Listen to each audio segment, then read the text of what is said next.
প্রথমে আমরা 1/x দিয়ে দুজনকে গুণ করে দিব, তাহলে যে জিনিসটা হবে সেটা হচ্ছে 1/x into x plus 1/x into 1/x dx। এখানে এক্সেস কাটা গেলে আনসার 1 আসে, আর এটা মিলে হবে 1/x square dx।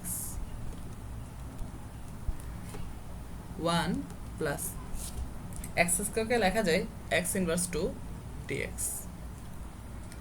তাহলে একবার 1 এর সাথে আর একবার হচ্ছে x ইনভার্স 2 এর সাথে। যদি 1 এর সাথে ইন্টিগ্রেশন করতে হয় তাহলে এটা হবে just x, R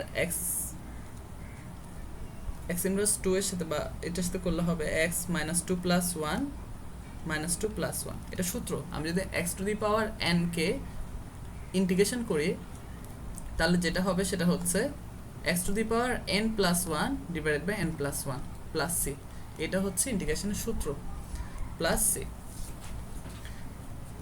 equal to হচ্ছে x প্লাস, যেহেতু মাইনাস 2 আর 1 মিলে তাহলে একটা মাইনাস 1 আসবে, আর এখানে হবে into x inverse 1 plus c। এটাকে এভাবে লেখা যায় x plus minus 1/x, x inverse 1/x plus c। এটা হচ্ছে আনসার।